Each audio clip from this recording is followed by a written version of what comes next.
The U.S. government doesn't have one single cyber agency. Instead, it operates a layered system of civilian defenders, criminal investigators, intelligence analysts, and military forces. Welcome to Wandt Quick Take, an AI-narrated educational video series exploring important topics in artificial intelligence, cybersecurity, and technology. Each episode draws from source materials connected to Professor Adam Scott Wandt of John Jay College of Criminal Justice, including lectures, notes, research, recordings, and earlier works. The series is designed for public education and provides a cinematic overview of those materials. This episode was assembled using artificial intelligence. The final narration and presentation may not always fully reflect Professor Wandt's precise views, wordings, or intent. Modern threats like ransomware and targeted data breaches do not respect agency boundaries. When a major incident occurs, the governance architecture itself becomes a security issue. If victims don't know who holds the operational or legal authority, the resulting confusion slows down reporting and weakens coordination exactly when clarity is needed most. At the highest level, cyber strategy is coordinated through the Office of the National Cyber Director at the White House. This is the policy layer. They align national priorities and organize interagency efforts rather than investigating victims directly. To turn those priorities into action, the Office of Management and Budget enforces the strategy across civilian agencies. By leveraging budget controls and strict implementation deadlines, they ensure the White House directives actually become practice.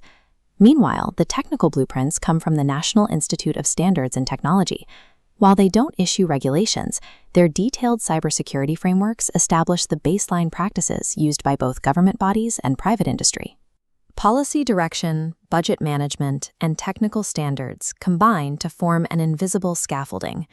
This structure dictates how all subsequent operational agencies build and maintain their defenses. People often assume the government has a central cyber police force. For civilian networks, the lead agency is actually CISA, the Cybersecurity and Infrastructure Security Agency. Their role is strictly defensive. They issue threat advisories, support incident recovery, and build infrastructure resilience. They do not arrest hackers. The actual criminal investigators are the FBI, which serves as the lead agency for investigating digital intrusions, and the U.S. Secret Service, which handles financially motivated breaches. Their job is to preserve evidence, identify the threat actors, and build a case. Once the evidence is gathered, the Department of Justice takes over. Prosecutors translate the investigative work into formal legal tools, securing warrants, issuing indictments, and coordinating strategic disruptions against criminal networks. There is a strict legal and operational wall here. Stopping a network breach is a civilian defense mission.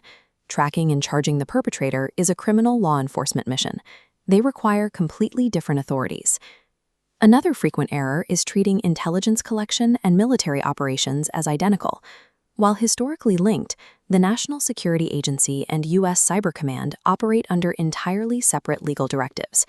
The NSA gathers foreign signals intelligence and protects highly classified national security systems.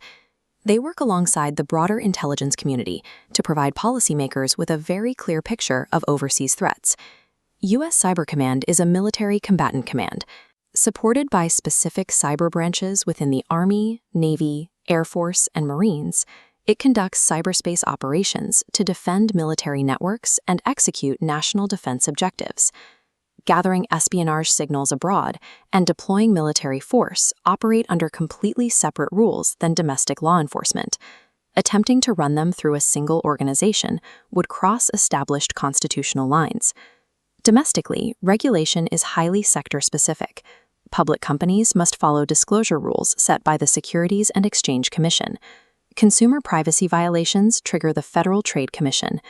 Healthcare data falls under the Department of Health and Human Services. When adversaries launch campaigns from outside U.S. jurisdiction, the Treasury Department applies pressure through its Office of Foreign Assets Control, enforcing targeted cyber-related financial sanctions to cut off their funding. Overseeing this entire apparatus are the watchdogs. Congress writes the laws. Agency inspectors generals assess internal performance. Courts establish the boundaries of surveillance.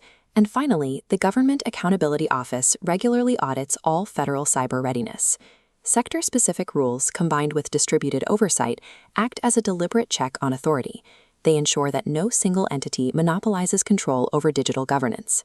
This flowchart illustrates a hypothetical hospital ransomware attack. It starts as a single event, but immediately triggers multiple federal entities at once. CISA steps in to offer defensive recovery guidance. Concurrently, the FBI begins a criminal investigation to analyze the malware. HHS assesses the exposure of protected patient records, while the DOJ prepares legal tools and potential disruption actions. This fragmentation allows the government to apply highly specialized tools to complex crises. It preserves the necessary legal boundaries between domestic law enforcement, foreign intelligence, and military operations. The answer to who handles cyber depends on the mission at hand. Understanding this specialized architecture is the first step toward real digital resilience.